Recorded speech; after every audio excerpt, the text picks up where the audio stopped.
In July 1944, the most powerful army in the world was being stopped. Not by German tanks, not by artillery, but by dirt. Every 100 meters, American soldiers died. Sherman tanks climbed hedgerows, exposed their bellies, and burned in seconds. Generals tried explosives. Engineers tried machines.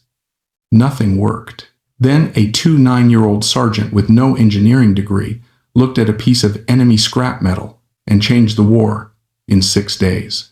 By early July 1944, the war in Normandy had slowed to a crawl. On the maps in Allied headquarters, the invasion of France looked like progress. On the ground, it was something else entirely. American infantry were advancing through the bocage fields, no larger than a football pitch, sealed off by earthen walls older than the United States itself. Each field was a box. Each box was a trap. The hedgerows were not bushes.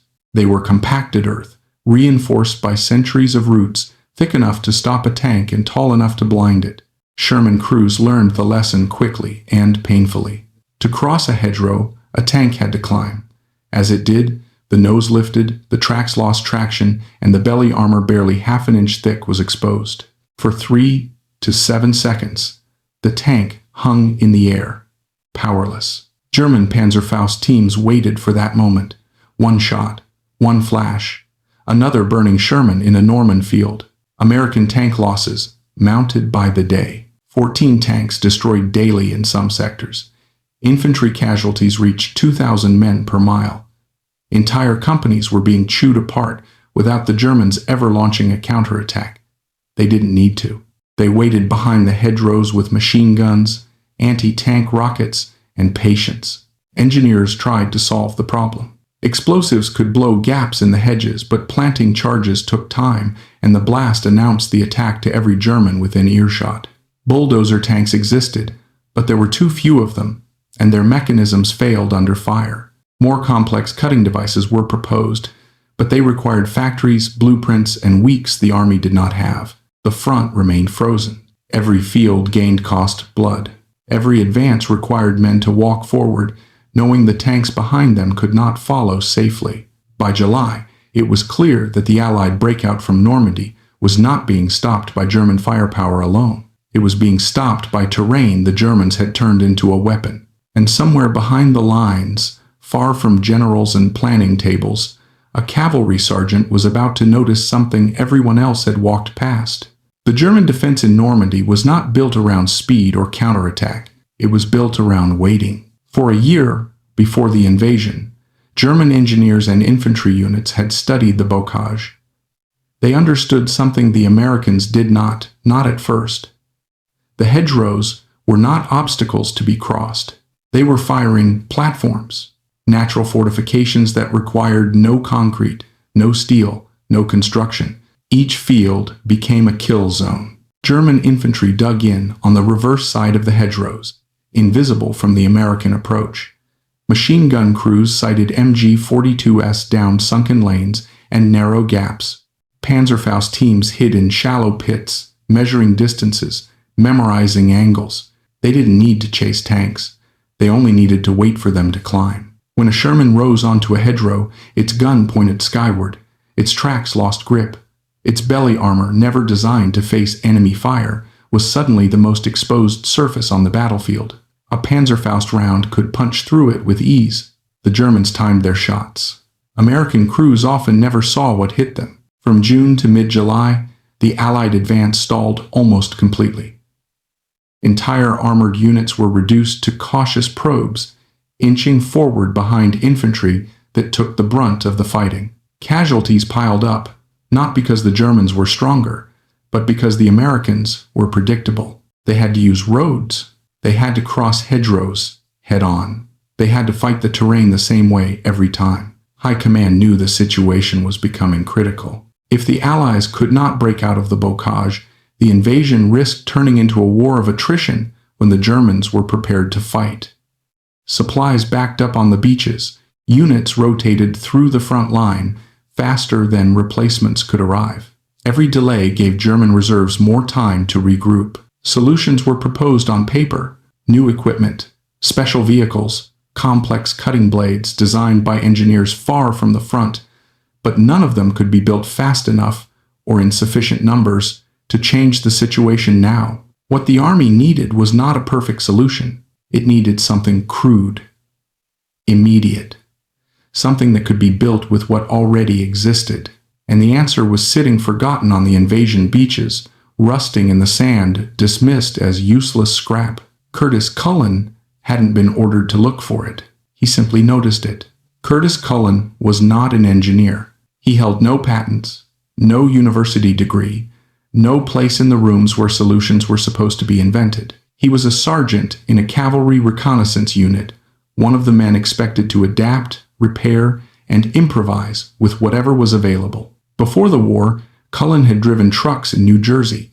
He had learned to weld not in a laboratory, but in a rail yard, watching steel get cut, bent, and forced to obey weight and momentum. In Normandy, that background mattered more than theory. By mid-July, Cullen had seen too many burned Shermans. He had watched tanks die not because of bad crews or weak guns, but because they were doing exactly what physics demanded and exactly what the Germans expected. Every attempt to climb a hedgerow ended the same way. Lift, pause, fire, death. One evening, after another stalled advance, Cullen walked back toward Omaha Beach. The fighting had moved inland, but the beach was still littered with the remains of the invasion. Broken vehicles, discarded equipment, and rows of steel obstacles planted by the Germans to stop landing craft. Czech Hedgehogs, 3 massive I-beams welded into an X sat half, buried in the sand, rusting, useless now. Cullen stopped. He looked at the Hedgehog. Then he looked back toward the hedgerows inland. The obstacle was German steel, industrial grade, thick, strong enough to tear open the hull of a landing craft. And there were thousands of them doing nothing. Cullen did not think about cutting hedgerows from the top. He thought about hitting them at the base. What if the tank didn't climb? What if it stayed level and forced the earth to give way instead? That night, he didn't write a proposal. He didn't ask permission from an engineering board. He went back to his unit and talked to the mechanics, the men who fixed what doctrine broke. They measured the steel. They talked angles. They talked weight. By morning, Cullen had a plan that ignored manuals and trusted momentum. And within hours, German beach obstacles were being cut apart, not to stop tanks anymore, but to set them free. On July 13th, 1944, Curtis Cullen's idea became steel.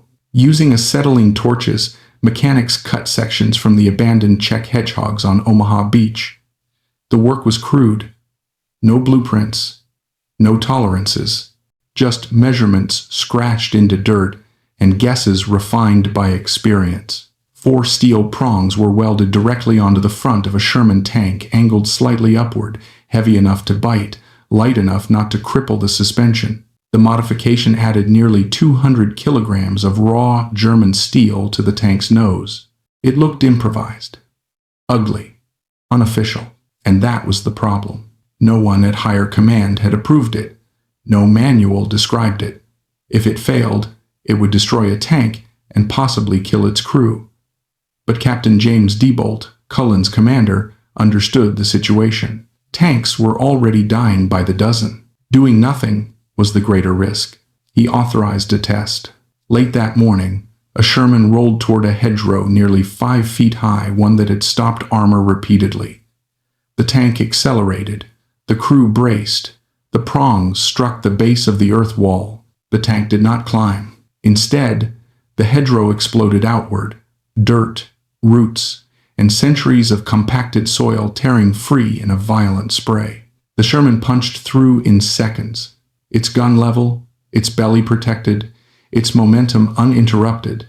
The tank emerged on the far side, still moving. Men stared in silence. The hedgerow that had taken lives all month had been reduced to rubble in less than 10 seconds. The tank's front was coated in torn vegetation and mud, instant camouflage. No pause, no exposure, no kill window. Captain Diebold reported the result immediately. Within 24 hours, word reached higher headquarters. A demonstration was ordered. On July 14th, Senior officers gathered to watch a modified Sherman cross multiple hedgerows in succession. Each time, the result was the same: 4 seconds, 6 seconds, 8 seconds. Barriers that had stalled divisions were erased by brute force and leverage. When General Omar Bradley asked who designed the device, the answer surprised him: a sergeant. Bradley didn't ask for a committee review. He didn't ask for refinements. He issued orders that same evening. Every steel beach obstacle was to be collected. Every ordnance unit was to start cutting and welding. Immediately, the device received a name, the Rhino, because it did not slice through obstacles. It charged them, and in charging the hedgerows, it shattered the battlefield logic the Germans had built their defense upon. The breakthrough was no longer a question of if, only when.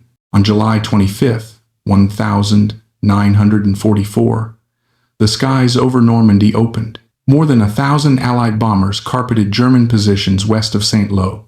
The bombardment was brutal, chaotic, and imperfect, but it tore holes in the German line just wide enough for armor to move. And this time, the tanks were ready. When the 2nd Armored Division received the order to advance, the lead vehicles were not ordinary Shermans.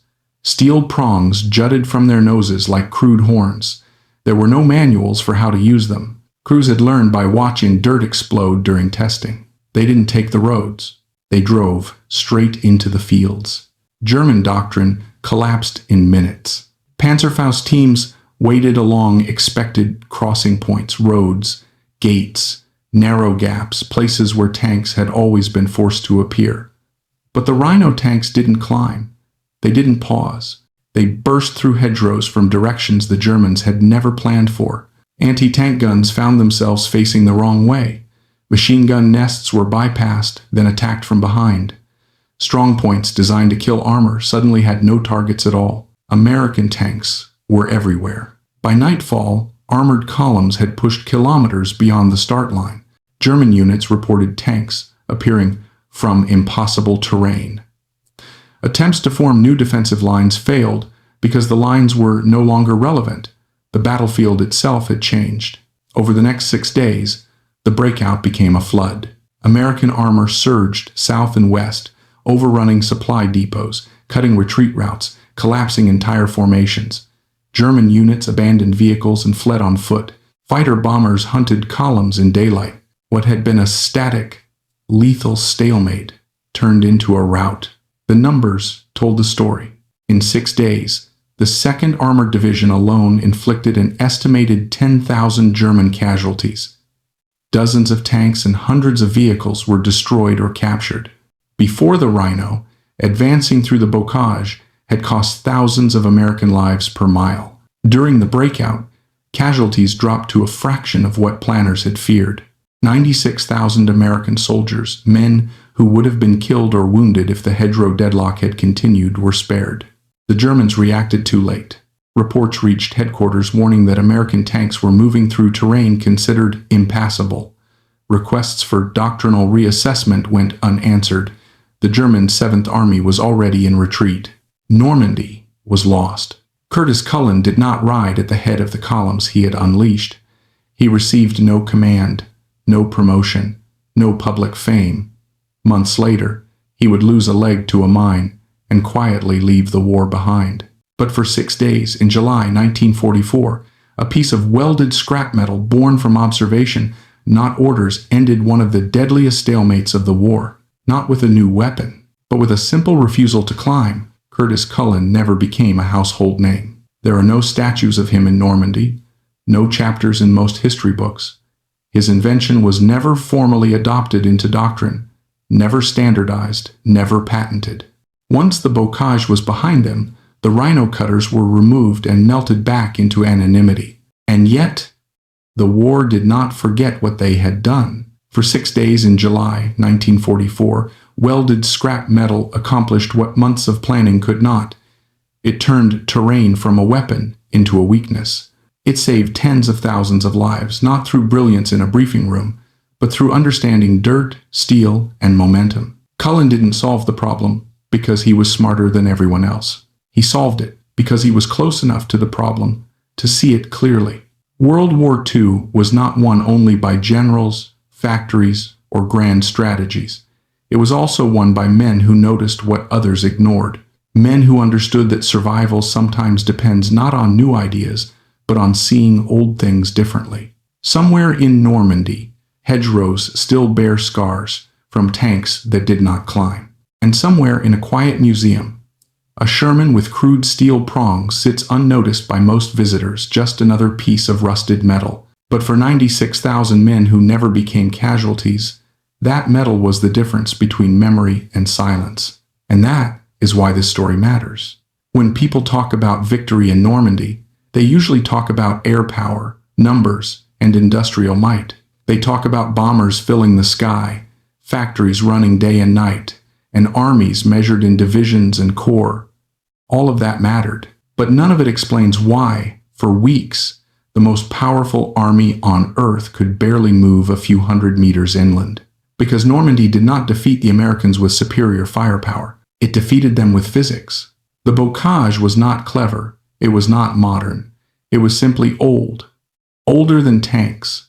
Older than artillery doctrine. Older than the nation that had landed to fight there. Centuries of dirt and roots did what German engineers could not. It forced Sherman tanks to behave in a predictable way, and predictability in war is lethal. For 31 days, American soldiers paid for that predictability with their lives. Commanders analyzed reports. Engineers drafted solutions.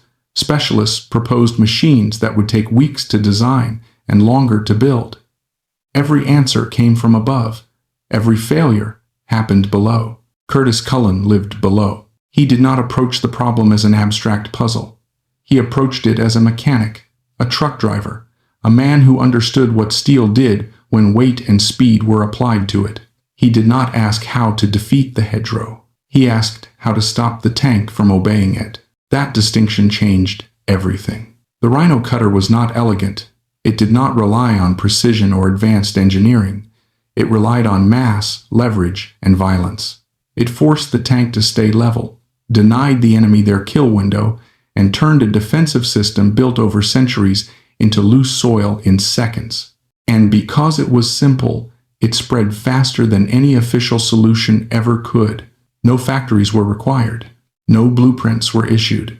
No training manuals were rewritten. German steel was cut, welded, and bolted on by men who had learned their trades long before the war. In a matter of days, hundreds of tanks were transformed. Doctrine did not change. The battlefield did. What followed during Operation Cobra was not just a breakthrough. It was a collapse of assumptions. German anti-tank teams waited where tanks were supposed to appear. They aimed their guns where roads and gaps should have mattered. They fought the war they had prepared for. The Rhino tanks did not cooperate. They came through fields, through hedges, through directions no one had planned to defend. Positions that should have held for hours were bypassed in minutes. Strong points became isolated islands of resistance, then irrelevant. The Germans did not lose because they lacked courage or skill. They lost because the terrain they had mastered betrayed them. And betrayal in war is unforgiving. By the end of July 1944, the hedgerow campaign was over. What had cost tens of thousands of casualties to advance miles now gave way in days. The breakout from Normandy became a race first across France, then toward the heart of Germany. When historians later calculated the numbers, the scale of the impact became clear. Had the bocage fighting continued at the same casualty rate, advancing to the same objectives would have cost nearly 100,000 American dead and wounded. Instead, those men lived. They marched, fought, returned home, raised families, and vanished into civilian life without ever knowing why the odds had suddenly changed. Most of them never heard Curtis Cullen's name. Cullen himself did not benefit from the revolution he sparked. He did not command a division. He did not design the next generation of armored vehicles. He lost a leg later that year to a mine and left the war quietly, permanently altered like so many others. He died young, in relative obscurity, and that may be the most honest ending possible. Because World War II was not won by famous men alone. It was won by people who solved problems when solutions were not supposed to exist, people whose names were never meant for history books, people who noticed something simple while others searched for something complicated. The rhino cutter was removed once it was no longer needed. The bocage gave way to open ground, and the war moved on. Doctrine absorbed the lesson slowly, indirectly, buried inside future designs and theories about breaching and momentum. But the principle survived. Modern armored vehicles still use plows. They still dig instead of climb. They still rely on mass and force when terrain tries to dictate the fight. That lineage traces back not to a research lab, not to a think tank, but to a rusting German beach obstacle and a sergeant who refused to walk past it. If you visit Normandy today, the hedgerows are still there. Farmers still use the same field boundaries their ancestors built hundreds of years ago. Some hedges bear scars where steel once tore through earth and never quite healed.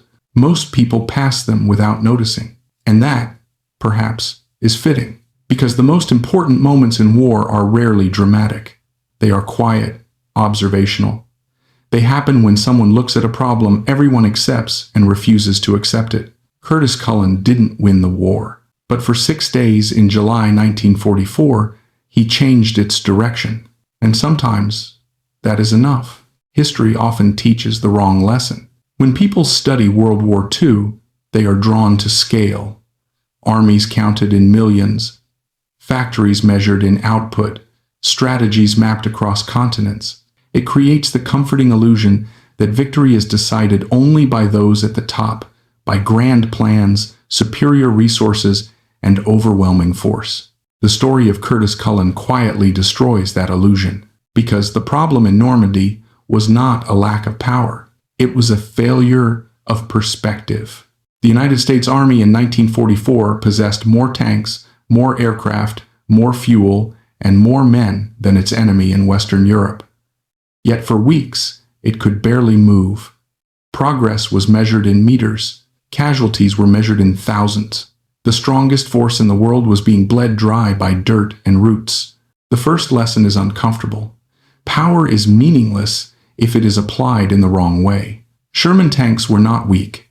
They were simply being forced to do something they were never designed to do, to climb. Every time they obeyed the terrain, they exposed themselves. Every time they followed doctrine, they fulfilled German expectations. Strength became predictability, and predictability became death. Curtis Cullen did not invent a new weapon. He changed the question.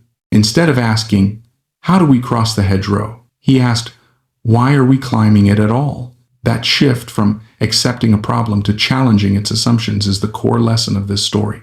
Most failures do not persist because no one is smart enough to solve them. They persist because everyone agrees, silently, on what the problem is supposed to look like. Once that agreement forms, even intelligent people stop seeing alternatives. In Normandy, entire staffs were focused on cutting hedgerows, blowing them up, or pushing over them. Cullen realized none of that mattered. What mattered was keeping the tank level. Momentum over obedience. Force over compliance. The second lesson is this: innovation rarely comes from authority. It comes from proximity. Cullen was not in a planning room. He was not bound by prestige, doctrine, or professional reputation. He lived with the consequences of failure.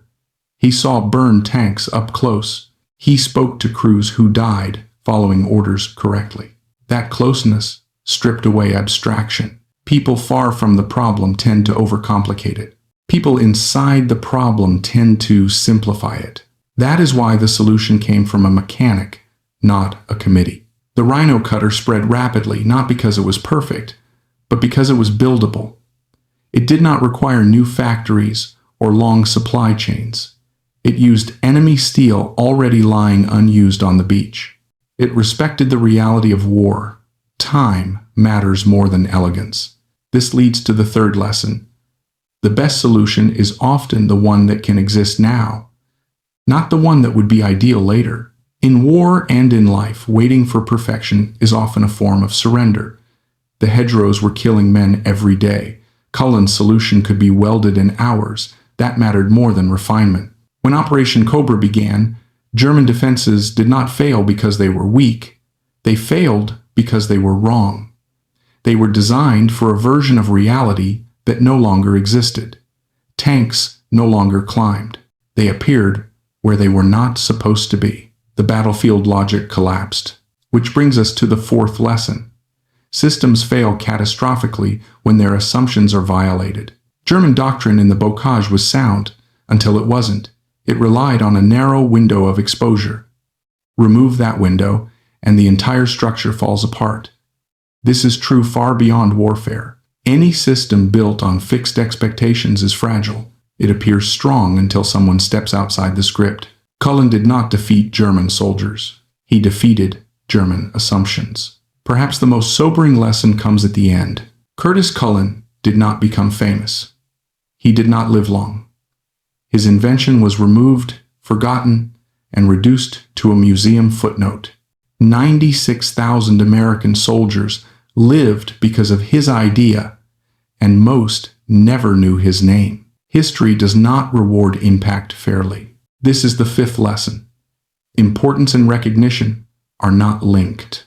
Many of the most consequential actions in human history are invisible, anonymous, and uncelebrated. The people who make them often disappear into obscurity, while others receive credit for outcomes they merely inherited. That is not injustice. That is reality. And finally, the deepest lesson of all. Progress is not always created by adding something new. Sometimes it is created by refusing to accept what everyone else accepts. Cullen did not add firepower. He did not add armor. He removed obedience to terrain, to expectation, to doctrine. He looked at German steel and saw freedom of movement. Others saw scrap. That difference, the ability to see possibility where others see finality, is rare. And when it appears, it changes outcomes far beyond its scale. World War II was won by factories, yes. By generals, yes.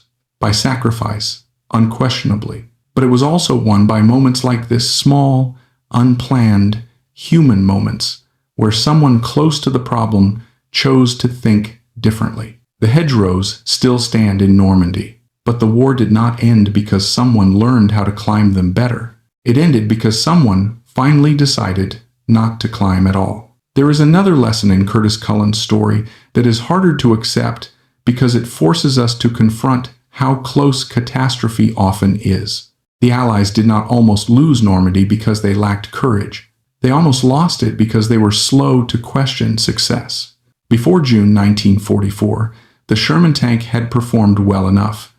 In North Africa and Italy, it did its job. It was reliable, easy to maintain, and could be produced in massive numbers.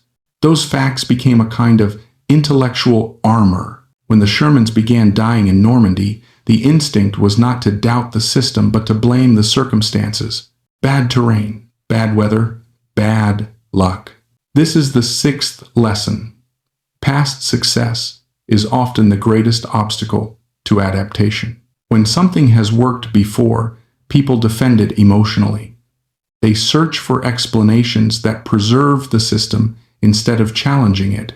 In Normandy, this meant accepting the hedgerow problem as temporary friction, not an existential flaw. But friction that kills thousands of men is not friction, it is failure. Curtis Cullen did not see the Sherman as a proven system that needed protection. He saw it as a machine that was behaving incorrectly in a new environment. That distinction matters. One mindset defends identity, the other defends lives. This lesson repeats endlessly outside of war. Organizations cling to processes that once worked. Leaders repeat strategies that once succeeded. Individuals continue habits that once helped them survive. Over time, the environment changes, but the behavior does not. Failure arrives not as a sudden collapse, but as a slow bleed. Normandy was bleeding. Another uncomfortable truth emerges here. Hierarchy slows truth. Information from the front was accurate.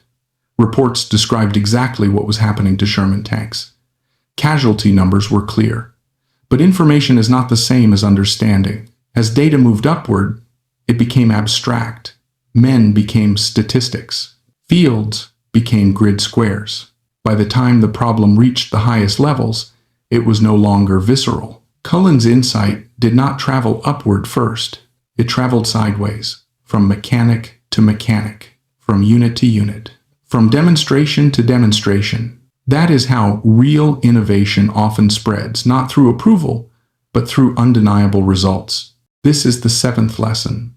Systems listen to outcomes when they stop listening to people. No committee voted the Rhino Cutter into existence. It forced itself into doctrine by working too well to ignore. Once tanks began moving freely, resistance faded not because of authority, but because reality overruled debate. There is a deeper, more human lesson hidden beneath the steel and dirt. Curtis Cullen noticed the beach obstacles because he was not supposed to notice them. They were irrelevant, forgotten, abandoned. Everyone else had mentally categorized them as useless. This is a powerful psychological trap. Once something is labeled irrelevant, the mind stops interacting with it. The eighth lesson is simple but profound. Solutions often come from things we have already dismissed. The German hedgehogs were not designed to help American tanks. They were designed to kill landing craft. Their original purpose had ended. But purpose is not destiny. Objects, ideas, and skills outlive their intended use. Innovation happens when someone sees potential where function has expired. This is why Cullen's lack of formal engineering training mattered. Training teaches you what things are for. Experience teaches you what things can do. In moments of crisis, the second is often more valuable. There is also a moral lesson embedded in the outcome of Operation Cobra. The Rhino Cutters did not make war cleaner. They did not reduce destruction. They made American forces deadlier and faster. They accelerated collapse. Thousands of German soldiers were killed, captured, or driven into retreat. Innovation is not inherently virtuous. This is the ninth lesson. Ingenuity amplifies intent, it does not choose it. Cullen's invention saved American lives by making killing more efficient. That does not diminish its importance, but it strips away romanticism. War rewards effectiveness, not morality. The same creativity that saves lives on one side destroys lives on the other. Understanding this prevents shallow lessons. Cullen was not a hero because he was clever. He was a hero because his cleverness reduced suffering for those he served. Context matters. Finally, there is the lesson history rarely teaches because it is uncomfortable for storytellers. Most decisive contributions end without resolution for the contributor. Cullen lost his leg. He went home. He lived quietly. He died young. The world did not circle back to thank him properly. The war moved on. New battles demanded new solutions. There was no moment where everything made sense, and that may be the most honest lesson of all. We often imagine history as a series of arcs: conflict, breakthrough, victory, recognition. Real history is messier. People solve problems. Then life continues. The solution is absorbed. The solver is forgotten. Meaning is not guaranteed. The men saved by the Rhino Cutters never stood in formation to acknowledge Curtis Cullen. Most never knew his name. They simply lived. That was the outcome. Nothing more, nothing less. And perhaps that is enough, because the final lesson of this story is not about war at all. It is this: you do not need permission to see clearly. You do not need authority to notice reality. And you do not need recognition for your actions to matter. Curtis Cullen looked at a piece of scrap metal and refused to see scrap. That refusal reshaped a battlefield and spared tens of thousands of lives. History rarely pauses to say thank you. But history moves forward anyway, often pushed by people whose names it forgets. And sometimes, that quiet push is what changes everything. There is a final layer to Curtis Cullen's story that only becomes visible when the fighting stops. When the war ended, no official doctrine manual credited a sergeant from New Jersey with changing armored warfare. The Rhino Cutter appeared briefly in after-action reports, then faded. By late 1944, most of the devices were removed. The terrain that had made them necessary no longer existed. To the system, the problem was solved. To Cullen, nothing was resolved. This reveals a truth most organizations never admit. Systems absorb results, not people. The U.S. Army took the lesson. Future armored vehicles would include breaching tools. Engineers would design plows instead of ramps. Momentum would replace elevation. But Cullen himself did not become part of that institutional memory. His experience, what it felt like to solve the problem under fire, was not recorded. The system learned what to do. It did not learn who paid the cost. This is the 10th lesson. Progress often forgets its origin the moment it becomes normal. Once a solution works, it stops being remarkable. It becomes expected. The danger is not ingratitude, it is blindness. When we forget where solutions come from, we stop creating conditions for new ones to emerge. Cullen's story mattered not because of the steel he welded, but because of the environment that allowed him to weld it. He was close enough to the problem. He had autonomy. He was trusted enough to test. And someone above him was brave enough to say, try. Remove any one of those elements, and the rhino never exists. That leads to another lesson rarely discussed. Innovation requires permission to fail. Captain Diebold authorized an unofficial test that could have gone wrong. A tank could have been destroyed. Men could have been killed. In a rigid system, that risk would have been unacceptable. Yet doing nothing was already killing men every day. The courage to accept localized risk prevented systemic disaster. Most failures in large organizations happen because risk is pushed downward while permission is pushed upward. Cullen's success happened because that dynamic briefly reversed. There is also a lesson about speed.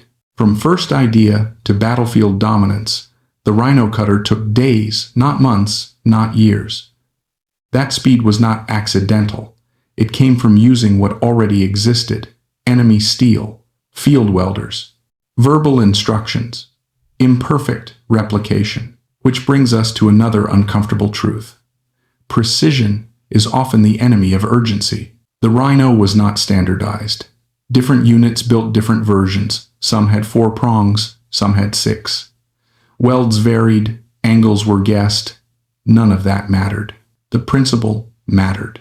In crises, principle beats polish. A working idea, multiplied imperfectly, outperforms a perfect idea that arrives too late. Modern systems struggle with this. They worship optimization.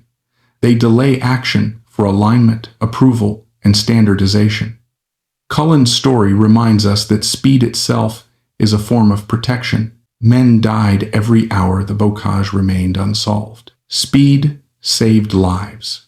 Another lesson hides in the German response. When reports reached German headquarters describing American tanks appearing from impossible terrain, they were not dismissed as fantasy. They were taken seriously. Requests were made for doctrinal reassessment. But reassessment takes time. And time is a resource you do not control once the battlefield has shifted. This is the 12th lesson. Adaptation is only useful if it arrives before collapse. The German army was capable of learning. But its learning cycle was slower than the Americans' improvisation cycle. That asymmetry decided the outcome. In any competitive environment, war, business, technology, the side that learns faster does not need to be smarter. It only needs to be quicker. Curtis Cullen did not outthink German engineers. He outran them. There is also a deeply human lesson in what happened afterward. Cullen lost his leg months later. He paid for his time at the front the same way millions of others did. His contribution did not protect him from the randomness of war. Innovation does not grant immunity. This matters because it strips away the false belief that good outcomes guarantee good endings. They do not. This is the 13th lesson. Impact does not entitle you to safety, gratitude, or closure. Cullen's life after the war was quieter, shorter, and harder than the story suggests. He lived knowing he had mattered and knowing the world would not remember how. That duality is common among people who truly change things. They carry private certainty and public obscurity at the same time. And finally, the lesson that ties everything together. The most dangerous assumption in any system is that all important problems will be solved by the people whose job it is to solve them. The hedgerow problem was not solved by engineers tasked with solving it. It was solved by a man whose job description did not include innovation. That does not mean experts are useless. It means expertise alone is insufficient. Breakthroughs often require outsiders, people unburdened by consensus, prestige, and inherited thinking. Cullen did not break rules out of rebellion. He broke assumptions out of necessity. And necessity, when combined with attention, is the most powerful driver of change humans have ever known. The war moved on. Paris was liberated. Germany fell. History continued. But somewhere between the hedgerows and the open plains, a quiet truth was proven. Wars are not only decided by who has more power, they are decided by who notices reality first. Curtis Cullen noticed, and because he did, tens of thousands of men lived long enough to never know his name. That is the final lesson. Not all victories announce themselves. Some pass silently, measured not in medals, but in absences. In the lives that did not end, after the hedgerows were breached and the breakout raced across France, the war acquired momentum. Front lines moved faster than memory. New problems demanded new solutions. The rhino cutters, once urgent, improvised, essential, became excess weight. Crews removed them. Tanks returned to cleaner silhouettes. The battlefield no longer needed that answer. And with that, the solution vanished from daily consciousness. This is another truth Cullen's story reveals. Solutions are temporary, but the mindset that creates them is permanent. The rhino cutter mattered because of where and when it appeared. Outside Normandy, it was unnecessary. That does not diminish its importance. It clarifies it. Real solutions are contextual. They are not universal keys. They are precise responses to specific realities. Many people search for timeless answers. History rewards those who create timely ones. Cullen did not ask whether his idea would matter forever. He asked whether it would matter tomorrow. That sense of immediacy is rare. Humans are taught to plan, to future-proof, to optimize for longevity. In crisis, that instinct can be fatal. Normandy did not need a perfect doctrine for armored warfare. It needed tanks to stop dying now. Which leads to another lesson. Urgency clarifies truth. When lives are at stake, abstraction collapses. There is no room for theoretical elegance. There is only cause and effect. Cullen's thinking was stripped down to fundamentals because the environment demanded it. Most environments do not. In comfortable systems, failure is slow and survivable. Mistakes are absorbed. That softness dulls perception. People learn to tolerate inefficiency, delay, and waste. Normandy stripped that luxury away. It forced clarity through consequence. That is why wartime innovation often feels brutally honest. It is honesty purchased with blood. There is also a lesson in how quickly the rhino cutters spread once authority noticed. General Bradley did not demand peer review. He did not convene panels. He recognized a working solution and removed obstacles to its replication. Steel moved. Welders worked. Orders were simple. This reveals something subtle, but powerful. Leadership is not about creating ideas. It is about recognizing them fast enough. Bradley did not invent the rhino. He did something just as important. He did not get in its way. Many leaders believe their value lies in authorship. History suggests otherwise.